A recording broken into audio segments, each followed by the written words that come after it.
Good morning student. Lecture number 29 में हम आज बनास कॉन्ट्रैक्शन प्रिंसिपल पढ़ेंगे या बनास फिक्स पॉइंट। तो बनास कॉन्ट्रैक्शन प्रिंसिपल पढ़ने से पहले आप लेक्चर नंबर 28 आप जरूर देख लेना। लेक्चर नंबर 28 में हमने पढ़ाया था फिक्स पॉइंट के बारे में। फिक्स पॉइंट क्या होता है और कॉन्ट्रैक्शन मैपिंग को कैसे डिफाइन करते हैं। तो फिक्स पॉइंट क्या था, इसमें सिंपल सी डिफिनेशन एक लिख दे रहे हैं ऑलरेडी हम। If T x equal to X then X is called a fix point and X belongs to capital X. और कॉन्ट्रैक्शन मैपिंग को हमने बताया था, सिंपल सी डिफिनेशन देख लेते हैं हम यहाँ पे। डी एफ कोई भी अगर हमारा है टी एक्स है टी वाई है तो अल्फा टाइम्स ऑफ डी, इससे क्या हो जाएगा, ये छोटा होता है ये बड़ा होता है डी एक्स वाई। ठीक है, इसको डिटेल में आप लेक्चर नंबर 28 में अच्छे से पढ़ सकते हो। आप फिक्स पॉइंट मैंने बताया है और कॉन्ट्रैक्शन मैपिंग को बताया है और कुछ एग्जांपल्स के थ्रू हमने थोड़ा सा और क्लियर कर दिया है। तो आप फिक्स पॉइंट और कॉन्ट्रैक्शन मैपिंग उस वाले वीडियो लेक्चर्स में आप देख लीजिएगा। लेक्चर नंबर 28 है वो। लेक्चर नंबर 29 हम स्टार्ट करते हैं, जिसमें हमको पढ़ना है बनास कॉन्ट्रैक्शन प्रिंसिपल। और हमने बताया कि बनास कॉन्ट्रैक्शन प्रिंसिपल पढ़ने से पहले हमें फिक्स पॉइंट और कॉन्ट्रैक्शन मैपिंग के बारे में अच्छे से पता होना चाहिए। अब बनास कॉन्ट्रैक्शन प्रिंसिपल कहता क्या है। प्रिंसिपल ये कहता है कि कोई भी आपका every contraction mapping T on a complete metric space x D has a unique fix point. Fix point तो है, यहाँ पे एक वर्ड लिखा हुआ है यूनिक।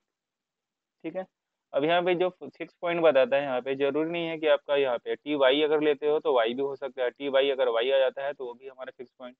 जैसे फिक्स पॉइंट की डिफिनेशन है, हमने बताया कि फिक्स पॉइंट जरूरी नहीं है कि किसी पर्टिकुलर फंक्शन के लिए एक ही वैल्यू हो सकता है, दो वैल्यू हो सकते हैं, तीन वैल्यू। ठीक है, तो आपको क्या करना है यहाँ पे, जब यहाँ पे फिक्स पॉइंट क्या है अलग अलग हो जाता है तो आपको क्या है तीन वे में आपको प्रूव करना पड़ेगा कि ये जो फिक्स पॉइंट है वो भी एक यूनिक वैल्यू। तो इस यूनिक वर्ड पे जाइएगा आप।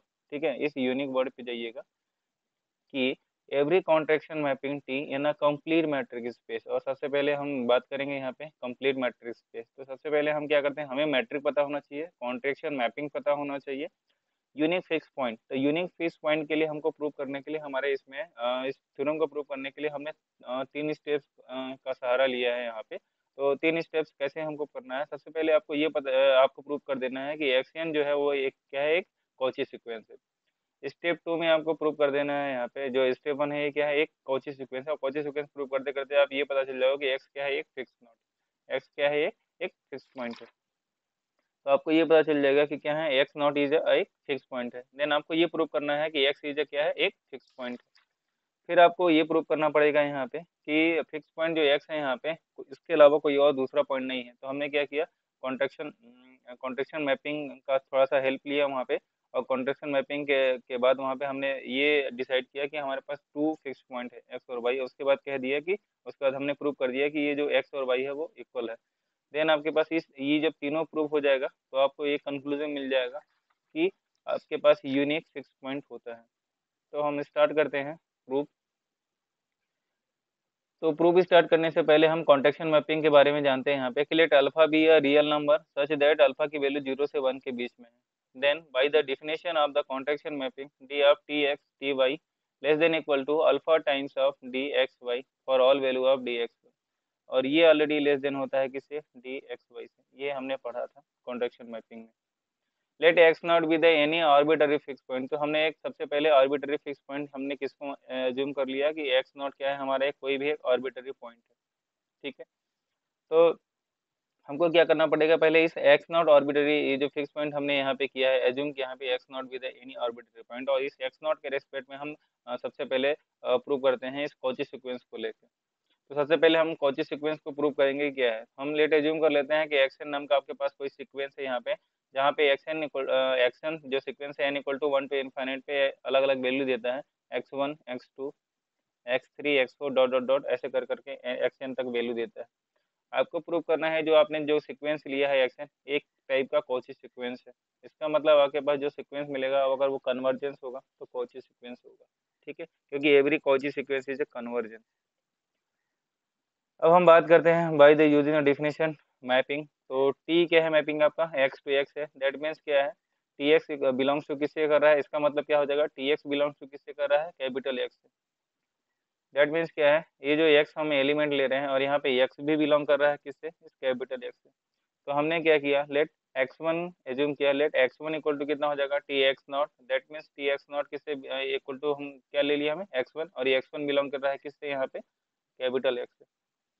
सिमिलर मैनर में हमने x2 को एज्यूम किया यहाँ पे कि x2 कितना हो जाएगा, टी एक्स1 हो जाएगा, एक कम दो था, एक कम तीन था यहाँ पे, तो टी एक्स2 n था, तो T x N minus one, यहाँ पे T x N minus one, ठीक है, T N minus one, T x N minus one यहाँ पे होना चाहिए, टी एन माइनस वन, ठीक है। अब देखते हैं हम यहाँ पे, क्योंकि T X one equal to कितना था, T X one equal to, यहाँ से ऐसे लिख सकते हैं टी एफ एक्स वन, तो एक्स वन इक्वल टू कितना था आपका, टी एक्स नॉट, तो हमने क्या लिख दिया, T F T x naught. और ये जो टी एफ एक्स नॉट था, यहाँ पे टी टी बाहर आ जाएगा, टी स्क्वायर एक्स नॉट लिख सकते हैं हम यहाँ पे। सिमिलर मैनर में एक्स थ्री को हम क्या लिख सकते हैं, टी एक्स टू, और इस एक्स टू को हम क्या लिख सकते हैं यहाँ पे, टी स्क्वायर एक्स नॉट, तो यहाँ पे कितना हो जाएगा, T cube x naught. Similar manner में यहाँ पे एक्स फोर इक्वल टू कितना हो जाएगा, अगर हम एक्स फोर लिखें तो एक्स फोर कितना हो जाएगा, T to the power four, और ये हो जाएगा एक्स नॉट। सिमिलर मैनर में X five X six X seven, और इसी तरह करते करते हम एन की वैल्यू पे आएंगे, तो कितना हो जाएगा यहाँ पे, X N equal to T to the power N x naught, ठीक है। क्योंकि यहाँ पे एक्शन क्या है यहाँ पे, अब इस एक्शन को हम क्या कर सकते हैं, ये ट्रेशन है यहाँ पे, क्योंकि एक्स की अलग अलग वैल्यू आ रही है यहाँ पे, x one x two x three x four, iteration point बोल सकते हैं यहाँ पे। और ऐसे करते करते हम क्या लेते हैं, एन के बीच में यहाँ पे क्या था, एन की जो वैल्यू थी यहाँ पे वन से स्टार्ट हो रही थी, और एन टू इन्फिनिट, इसके बीच में कोई भी हम पॉइंट ले लेते हैं यहाँ पे एम, ठीक है।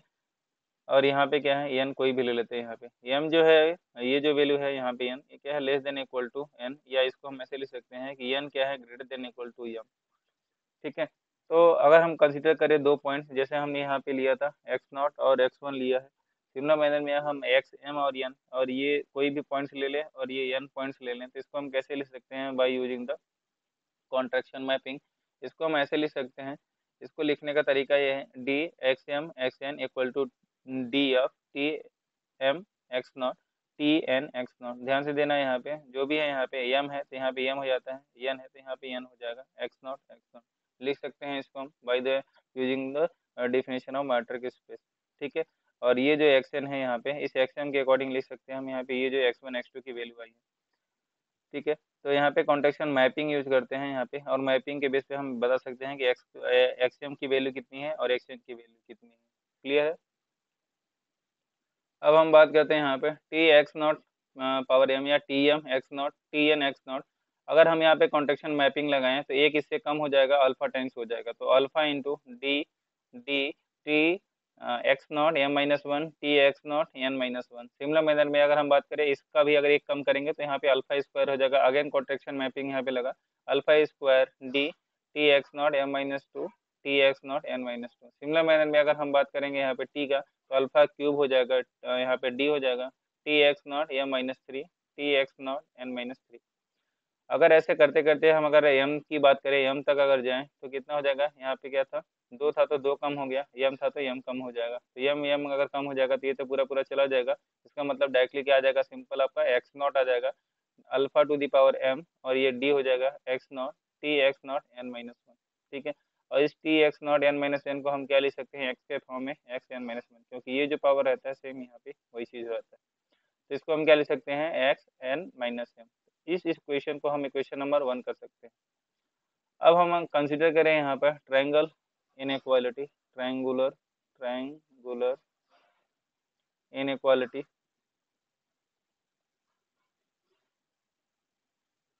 ट्रायंगुलर इनइक्वालिटी के अकॉर्डिंग अगर हम बात करें सबसे पहली वाली वैल्यू और इधर सबसे लास्ट वाली वैल्यू एक्स नॉट और एक्स एन की, दैट मीन्स हम अगर इसकी वैल्यू बात करें particular D x not D x N minus one की, तो ये कितना हो जाएगा, लेस देन।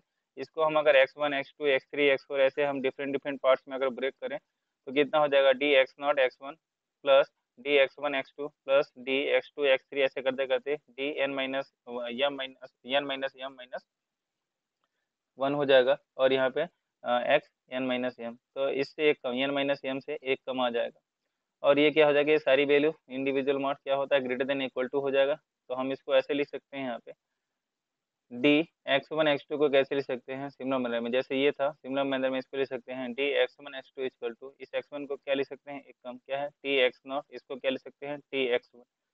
और यहाँ पे अगर हम बात करें यहाँ पे कॉन्ट्रेक्शन मैपिंग लगाएंगे तो कितना हो जाएगा अल्फा टाइम्स, और ये क्या हो जाएगा यहाँ पे इस टी एक्स नॉट को क्या लिख सकते हैं यहाँ पे एक्स नॉट, और ये क्या हो जाएगा x1 less than equal to हो जाएगा। सिमिलर मैनर में हम x2 x3 को लेते हैं, यहाँ पे x2 x3 यहाँ पे कितना हो जाएगा टी एक्स1 मैपिंग के अकॉर्डिंग, और टी एक्स2 हो जाएगा। ये less than equal to alpha times of D of x1 x2। अब इसको अगर हम बात करें यहाँ पे अगेन, अगर हम यहाँ पे कॉन्ट्रेक्शन मैपिंग अगर हम यहाँ पे लगाते हैं यहाँ पे डिफिनीशन, तो कितना हो जाएगा अल्फा बाहर आ जाएगा, एक एक कम हो जाएगा, दैट मीन्स x0, और यहाँ पे क्या हो जाएगा x1 हो जाएगा। सिमिलर मैनर में अगर ऐसे करते करते हम यहाँ पे लास्ट वाली वैल्यू टू वैल्यू पे जाते हैं, दैट मीन्स किस पे आएंगे हम इस पे वैल्यू पे आते हैं एक्स एन माइनस एम, और इस पे आते हैं एक्स एन माइनस एम। ठीक है, इन सब की वैल्यू निकालते हैं, एक्स नॉट एक्स वन आया, ठीक है, D x not x one की वैल्यू तो हम पहले ही निकाल चुके थे यहाँ पे। तो हम क्या करते हैं यहाँ पे d N minus n m n n minus M minus one और x N minus one less than equal to जो alpha to the power N minus M minus one, क्योंकि यहाँ पे जो था वही पावर था, यहाँ पे देखो यहाँ पे क्या है, यहाँ पे अल्फा स्क्वायर है, एक्स नॉट एक्स वन है यहाँ पे। तो अगर यहाँ पे टू है तो यहाँ पे टू पावर था, तो यहाँ पे N minus one N minus M minus one power है, तो यहाँ पे अल्फा पावर ये हो जाएगा, यहाँ पे d x not x one. तो सबको हमने D x not x one के फॉर्म में कर दिया, D x not x one D x not x one D x not x one. अब जब हम ये सब को जोड़ेंगे और इसमें अगर हम रखें इक्वेशन नंबर टू में अगर हम रखते हैं यहाँ पे, तो हम सबकी वैल्यू निकालेंगे। अगर X not x one D x naught, तो ये जो है D x not x one को रहने देते हैं, D x not x one तो एज इट इज़ वही है, D x not x one equal to one times of D X one D x not x one, तो वही रहने देते हैं। तो ये वही रहेगा, यहाँ पे इसको चेंज करते हैं, इससे रिप्लेस करते हैं, इसको रिप्लेस करते हैं इससे, और इसको रिप्लेस कर देते हैं इससे। सारी वैल्यू अगर हम इक्वेशन नंबर टू में रखते हैं तो हमें क्या मिलेगा D x not x one, यहाँ पे वन मिलेगा, यहाँ पे alpha plus alpha square plus ऐसे करते करते यहाँ पे जो मिलेगा alpha to the power N minus M minus one. D x not x one हमने कॉमन लिया। अब यहाँ पे ज्योमेट्रिक अगर हम सम लगाते हैं तो one minus alpha to the power N plus one हो जाएगा, वन माइनस अल्फा हो जाएगा ज्योमेट्रिक, ठीक है। तो ज्योमेट्रिक सम का फॉर्मूला है यहाँ पे लगा दिया। इसके बाद हम इसको दो पार्ट में ब्रेक कर देते हैं, कैसे one one divided by alpha में, और ये alpha alpha to the power N plus one divided by one minus alpha. इसको हम ऐसे लिख सकते हैं, ये इक्वल टू कितना हो जाएगा D x naught minus X one one minus alpha alpha to the power N plus M D x not x one divided by one minus alpha. अब देखो क्या है, यहाँ पे ये जो चीज़ दिया हुआ है ये माइनस के पार्ट में दिया हुआ है, इसका मतलब क्या है, अगर मैं ये कम भी कर दूँ, अगर ये मैं नेग्लेक्ट अगर कर भी देता हूँ, अगर ये टेंस टू जीरो कर देता हूँ या नेग्लेक्ट कर देता हूँ, तो भी ये वाली वैल्यू क्या है बढ़ी रहेगी। तो यहाँ से हमें ये कंक्लूजन मिल जाता है कि डी एक्स नॉट और x N minus m less than equal to किससे है यहाँ पे d x not x one divided by one minus alpha. अब यहाँ से इक्वेशन यूज करते हैं, हम इसको दोबारा लिखते हैं कैसे यहाँ पे, तो वो तो हमने अवॉइड कर दिया था यहाँ पे, जो सेकंड वाला पार्ट था alpha to the power N minus M minus one वाला पार्ट। तो बचा क्या हमारा, ये ग्रेटर देन था, तो d x not D x M x naught less than d x not x one alpha to the power m divide by one minus alpha. अब alpha की वैल्यू आपको पता है, यहाँ पे अल्फा की वैल्यू क्या है, जीरो से वन के बीच में है, दैट मीन्स क्या है यहाँ पे इसकी जो वैल्यू होगी D x not x one की जो वैल्यू होगी डी ये जो वैल्यू होगी हमेशा क्या होगी यहाँ पे greater than equal to zero, that means क्या है पॉजिटिव, क्योंकि एक मैट्रिक स्पेस है, इसकी वैल्यू हमेशा greater than equal to zero होगा। दैट मीन्स इसको हम कंसिडर कर सकते हैं कि d x not x one equal to कितना हो जाएगा जीरो, या तो क्या होगा बड़ा होगा या तो बराबर होगा। अगर ये बराबर होता है तब तो डायरेक्टली आप एक्स नॉट प्रूव कर दोगे कि x not is a fix point, तब कोई दिक्कत ही नहीं है यहाँ पे, क्योंकि x not D x not x one equal to zero, तो x not x one by the definition of metric space, तो x not is a fix point, यहाँ से कंक्लूजन मिल गया। लेकिन अगर यहाँ पे d x not x one greater than zero होता है तो उसके लिए हमको क्या करना पड़ेगा, लेट एज्यूम करते हैं there exist epsilon greater than zero, we can find the any positive integer p such that alpha to the power m d x naught x naught x1 comma यहाँ पे divide by one minus alpha less than epsilon, that means Cauchy sequence की definition हम यहाँ पे लगा देते हैं। ठीक है, तो ये जो सीक्वेंस होगा यहाँ पे मैट्रिक स्पेस का, ये भी एक कॉची सीक्वेंस होगा। ठीक है, तो अल्फा टू द पावर हमने यहाँ पे क्या कर दिया, ये चीज़ हमने लिखा यहाँ पे alpha to the power m d x not x one one minus alpha for all value of n क्या है greater than equal to p, that means क्या है जैसे हमारा m था सिमिलर मैनर में क्या है यहाँ पे p वैल्यू है। अब ये जो p वैल्यू है यहाँ पे हमने कोई भी एक पॉजिटिव इंटीजर मान लिया, ठीक है। तो जैसे क्या था यहाँ पे n की वैल्यू 1 टू इन्फाइनाइट तक थी, यहाँ पे 1 टू इन्फाइनाइट तक थी ऐसे से। तो हमने क्या कर लिया, p वैल्यू लिया यहाँ पे, कहीं भी एक पॉइंट ले लिया p। अब ये क्या है, p हमारा लेस देन इक्वल टू क्या है यहाँ n, या n क्या है, greater than equal to p है। तो यहाँ से हमको जो p हमने यहाँ पे चॉइस कर लिया है, यहाँ से हमको ये कंक्लूजन मिल जाएगा कि d of x n less than कितना हो जाएगा यहाँ पे एप्सिलॉन है। ठीक है, क्योंकि ये एप्सिलॉन क्या है, ये पॉजिटिव वैल्यू है, ग्रेटर देन 0 है यहाँ पे। For all value of m और n greater than equal to p, तो हमको ये कंक्लूजन मिल जाएगा डी एक्स एन क्या है, लेस देन एप्सिलॉन है। दैट मीन्स क्या है, यहाँ पे ये होता है कॉची सीक्वेंस की डिफिनेशन। और यहाँ से हमको ये कंक्लूजन ये मिल जाएगा कि एक्स एन क्या है, n equal to 1 to infinite is a Cauchy sequence since x naught और 0 जो है यहाँ पे is a complete metric space, therefore x n is a converse to x हो जाएगा। तो एक्स एन क्या हो गया, कन्वर्स टू क्या हो गया, x हो गया। दैट मीन्स क्या है, ये जो लिमिट हम n टेंस इनफाइनाइट लगाएंगे, एक्स एन इक्वल टू कितना हो जाएगा यहाँ पे, x के इक्वल हो जाएगा। ठीक है, अब हम बात करते हैं स्टेप टू की। स्टेप टू के अकॉर्डिंग हमको ये प्रूव करना पड़ेगा कि x क्या है, x भी एक क्या है, एक फिक्स पॉइंट है। जैसे हमने x नॉट को आर्बिट्री पॉइंट जब हमने कंसीडर किया तो हमने ये प्रूव कर दिया, और इस प्रूव करने के बाद ही हमें पता चला कि हाँ ये कॉची सीक्वेंस होगा यहाँ पे। देन अब आप हमें प्रूव करना है कि x is a fix point of t। तो इसके लिए हम क्या करते हैं, यहाँ पे d ऑफ x और tx लेते हैं। तो हम क्या करते हैं, एक फिक्स पॉइंट लेते हैं यहाँ पे, x को ले लेते हैं, और एक एक उसका कॉन्ट्रेक्शन मैपिंग का tx ले लेते हैं। अब यहाँ पे अगर हम कॉन्ट्रेक्शन मैपिंग के अकॉर्डिंग बात करते हैं, यहाँ पे ट्रायंगुलर इनइक्वालिटी सबसे पहले लगाते हैं यहाँ पे। तो यहाँ पे दिया हुआ है आपका x दिया हुआ है, और ये क्या है, x नॉट दिया हुआ है, x tx दिया हुआ है। तो इसको हम ऐसे लिख सकते हैं, t1 x1 लिखा हुआ है यहाँ पे x1। और यहाँ पे कैसे होता है, d of t x1 comma xn plus कितना हो जाएगा यहाँ पे xn tx। ठीक है, तो सिमिलर मैनर में इसको हम क्या लिख सकते हैं, टी एक्स एक्शन ये, और यहाँ पे इसको हम कॉन्ट्रेक्शन मैपिंग लगाएंगे तो ये हमारा एक्शन रिप्लेस हो जाएगा किससे, t x N minus one से, और टी एक्स था तो सेम एज इट इज वैसा ही रहेगा। तो यहाँ पे हमने कॉन्ट्रेक्शन मैपिंग लगाया, और ये ट्रायंगुलर इनइक्वालिटी आया एक्स और टी एक्स के लिए। ये एक्स है, ठीक है ना, ये एक्स है, ये कॉमा है। क्लियर है।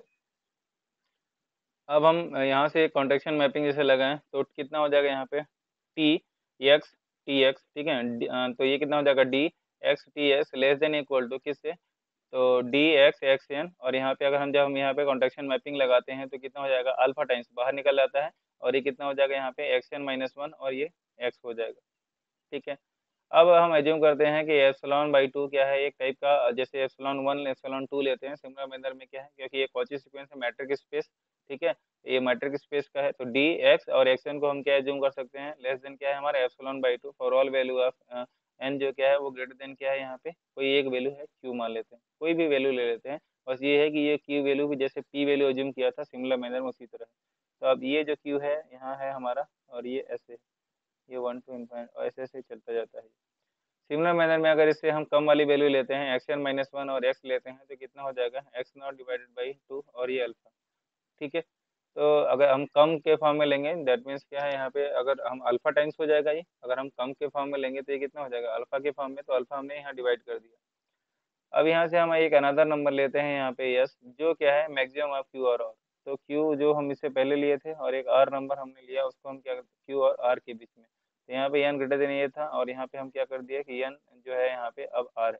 तो हमने दो नंबर लिया, एक क्यू लिया और एक क्या लिया, आर लिया। अब इन दोनों के जो सबसे बड़ा वैल्यू था इन दोनों में, तो उसको हम क्या ले लिए यहाँ पे, यस एज्यूम कर लिए। ऐसे is the max of Q और आर, और इन दोनों का हमने जब कंबाइंड किया यहाँ पे, तो ये क्या आया, d x x n less than equal to epsilon by two plus alpha epsilon by divide by two alpha.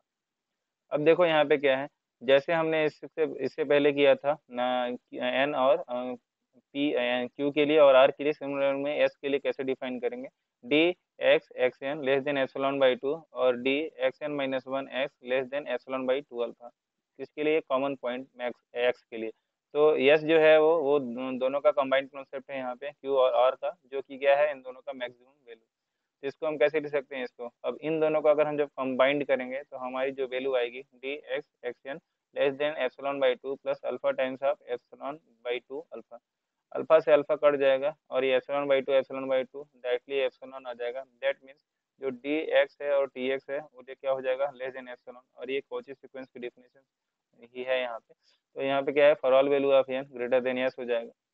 Since जो डी है यहाँ पे डी एक्स और t x is a non negative real number, ठीक है, non negative real number which is smaller than every real number. इसको हम ऐसे कर सकते हैं, यहाँ पे नॉन नेगेटिव भी है और स्मॉलर देन भी है, सबसे छोटा भी है। दैट मीन्स क्या है, इतना इक्वल टू हम क्या ले लेते हैं यहाँ पे directly equal to x. That means क्या है, t x equal to x. अब जब ये कंडीशन फुलफिल होता है तब जाके हम इस एक्स को क्या बोलते हैं कि is a fix point of T bye the definition of fix point, ठीक है। तो स्टेप टू फिक्स हो गया। तो सबसे पहले हमने क्या किया कि एक्शन हमारा कॉची सीक्वेंस है, उसके बाद हमने क्या है उस कॉची सीक्वेंस को प्रूव करने में एक्स नॉट को हमने फिक्स पॉइंट एज्यूम प्रूव कर दिया। उसके बाद क्या है x is a fix point. अब हम क्या करते हैं, हम एज्यूम कर लेते हैं कि हमारे पास क्या है दो आपके पास क्या है फिक्स पॉइंट है एक्स और वाई। और फाइनली जाके हम ये प्रूव कर देंगे कि ये दोनों पॉइंट्स अलग अलग नहीं थे बल्कि एक ही पॉइंट था।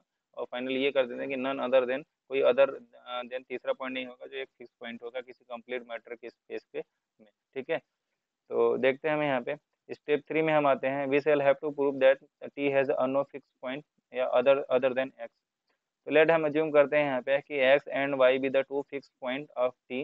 D x y equal to हम क्या ले लेंगे यहाँ पे alpha times of T x T y. तो ये कॉन्टेक्शन मैपिंग की डिफिनेशन थी, t x T y alpha times कर सकते हैं यहाँ पे। और इस T x T y alpha times जो दिया हुआ है यहाँ पे इसको हम ऐसे ले सकते हैं डी एक्स वाई, क्योंकि डी एक्स ही डिफाइन है इसके लिए। तो हम इसको ले सकते हैं alpha times of D x y, ठीक है।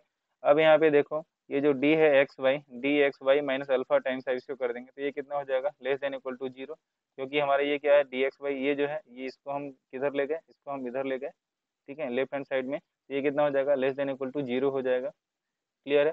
अब यहाँ से हम डी एक्स वाई अगर कॉमन लेंगे तो वन माइनस अल्फा हो जाएगा। That means one minus alpha times of D x y less than equal to zero. वही चीज हमने लिखा one minus alpha times of D x y less than equal to zero. That means क्योंकि हमें पता है कि अल्फा की वैल्यू जीरो से वन के बीच में है, दैट मीन्स कुछ भी हम मल्टीप्लाई करेंगे तो ये वैल्यू क्या हो गया और छोटी होती जाएगी।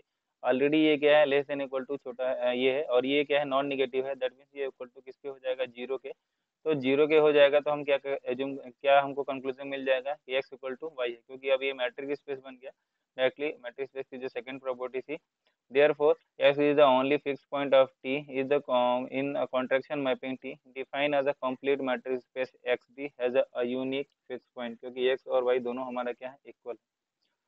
तो चैप्टर टू हमारा यहाँ से कंप्लीट हो गया और चैप्टर टू में हमने ये देखा। और कुछ इंपॉर्टेंट चीज़ हम ऑब्जेक्टिव पॉइंट्स ऑफ व्यू के लिए बताना चाहते हैं यहाँ पे। तो चार इंपॉर्टेंट पॉइंट्स हैं यहाँ पे, चार पॉइंट्स लिखा है और ऑब्जेक्टिव में ये चीज़ आ चुका है बार बार। Every convergence sequence in a metric space is bounded. तो जो भी आपके कन्वर्जेंस सीक्वेंस होते हैं मैट्रिक स्पेस में वो क्या होते हैं बाउंडेड होते हैं। इन अ मैट्रिक स्पेस जो सब sequence of a convergence sequence ये क्या होगा सब सीक्वेंस जो होगा मैट्रिक स्पेस में वो क्या होगा हमेशा अगर कन्वर्जेंस है तो सब सीक्वेंस भी क्या होगा कन्वर्जेंस होगा। जो थर्ड पॉइंट है आपका कोई कॉन्ट्रेक्शन मैपिंग से रिलेटेड है, एनी कॉन्ट्रेक्शन मैपिंग ये डिफरेंशिएबल होगा एंड यूनिफॉर्मली कंटिन्यूअस। अगर आपको ऑप्शन दिया हुआ डिफरेंशिएबल तो आप डिफरेंशिएबल लगा देना, अगर आपको यूनिफॉर्मली कंटिन्यूअस दिया हुआ तो यूनिफॉर्मली कंटिन्यूअस लगा सकते हो, अगर दोनों दिया हुआ है तो दोनों लगा सकते हो। तो मोस्ट प्रिफरेबल कहता है यहाँ पे एवरी कॉन्ट्रेक्शन मैपिंग अगर बोलते हैं तो एनी कॉन्ट्रेक्शन मैपिंग अगर बोलते हैं तो यहाँ पे हम क्या कह देंगे डिफरेंशिएबल। अगर एवरी कॉन्ट्रेक्शन मैपिंग अगर बोलते हैं तो यूनिफॉर्मली कंटिन्यूअस, ठीक है, दोनों चीजें एक ही हैं यहाँ पे। फोर्थ पॉइंट है आपका every Cauchy sequence is convergent. आपको याद रखना ये थ्योरम भी था हमने प्रूव भी कराया है। Every Cauchy sequence is a convergent, ठीक है, every Cauchy sequence is a convergent. तो चैप्टर टू यहाँ से आपका फिनिश हो जाता है। Okay, thank you so much video देखने के लिए। और वीडियो में अटेंडेंस देने के लिए आप जरूर अपना नाम मेंशन कर देना, कमेंट बॉक्स में अपना नाम और रोल नंबर लिख जरूर मेंशन कर देना और वीडियो को लाइक और शेयर जरूर कर देना। Okay, thank you so much.